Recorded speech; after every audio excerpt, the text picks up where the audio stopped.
Fala pessoal, beleza? Nesse vídeo eu vou estar falando sobre fundamentos da programação. O computador é formado por hardware e software. O hardware é toda a parte física do computador, já o software é toda a parte lógica do computador. Antes da gente começar a programar, a gente precisa ter uma noção do que é um algoritmo. Um algoritmo é como se fosse uma receita, um passo a passo das instruções, o que a gente quer que esse programa execute no computador, como ele vai funcionar. Então, eu tenho um exemplo de uma receita de um bolo. Separar os ingredientes, misturar os ingredientes, depois colocar a massa no forno. E depois eu tenho a condição, onde eu tenho que esperar 30 minutos para tirar o bolo do forno. Quando essa condição for de verdadeira, eu posso seguir com o programa.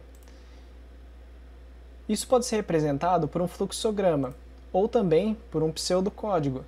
Tenho aqui um exemplo de um cálculo de média. O cálculo de média ele vai escrever um valor na tela, né? Digite o valor do número 1. Aí eu vou estar lendo esse valor, eu vou escrever digite o valor do número 2. Ele vai estar lendo esse valor, ele vai estar fazendo a soma e depois divisão, vou estar fazendo o cálculo da média e essa média vai ser exibida na tela. Se o valor for maior ou igual a 7, o aluno está aprovado, se não, ele está reprovado. Eu tenho várias linguagens de programação, cada uma com a sua particularidade, cada uma como uma ferramenta do desenvolvedor, né? Onde eu tenho as linguagens de alto nível, que são mais próximas do que a gente consegue entender, e as de baixo nível, que são mais próximos do código de máquina. Um exemplo é o Assembly. O Assembly é bem baixo nível mesmo, praticamente só utilizado ali na eletrônica, mais utilizado, né? Todo esse código que a gente digita, ele pode ser compilado, né, para um código que a máquina consegue entender, ou ele pode ser interpretado. Um exemplo de uma linguagem compilada é a linguagem C. Outro exemplo de uma linguagem que é interpretada é a linguagem o JavaScript ou o Python, né? Já o Java, ele é uma linguagem que é compilada e interpretada, né? Onde eu compilo o Java e depois eu tenho um interpretador, uma máquina, uma JVM, né? Uma máquina virtual que interpreta a linguagem Java, né? E isso é muito bacana, que é uma linguagem que pode ser multiplataforma. Ele pode rodar no Linux, no Windows, no Mac.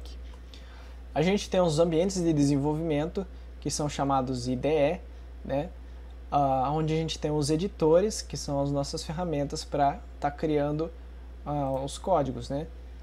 Os programas possuem variáveis e constantes, que são espaços na memória onde a gente armazena uma informação, podendo ser um tipo inteiro, valor flutuante, um double, pode ser uma string, ou seja, um texto, eu posso ter caracteres, né? Então eu vou falar para o programa que eu estou armazenando um valor na memória, né?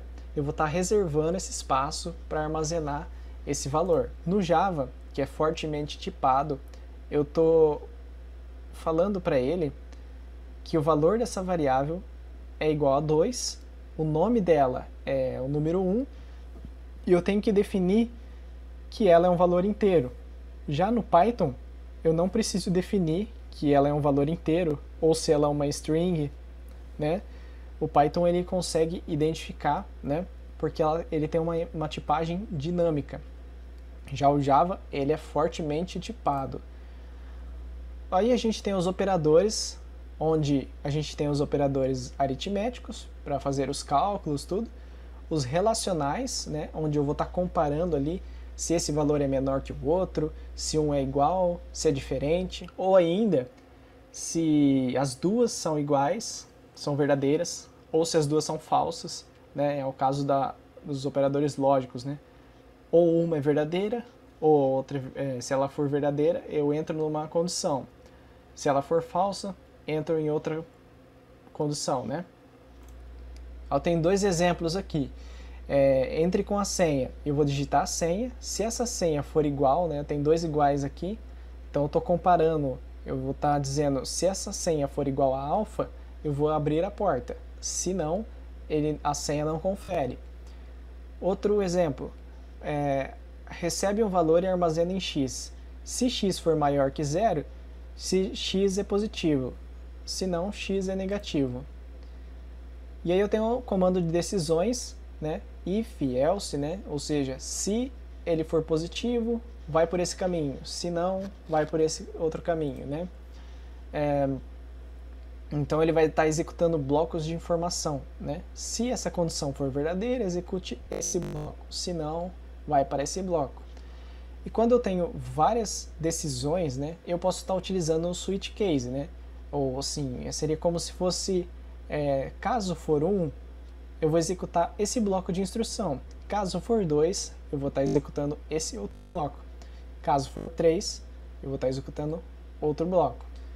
E eu tenho as estruturas de repetições, onde eu tenho uma condição que, se ela for verdadeira, eu vou estar executando um laço de repetição, umas instruções. E eu vou estar executando essas instruções até que essa condição for falsa. Tem outra condição também, onde eu vou executar as instruções, depois eu vou analisar se essa condição é verdadeira, eu continuo dentro do laço de repetição, dentro de um loop, né? Se não, eu continuo o programa. E existe outra situação onde eu inicio, crio uma variável, dentro dessa variável eu vou estar executando ali dentro desse bloco de instrução várias instruções ali, e conforme eu vou executando, eu vou adicionando, incrementando ou decrementando, né? Eu vou alterando essa variável ao longo da instrução até que essa condição for falsa, e daí ele vai sair fora desse bloco.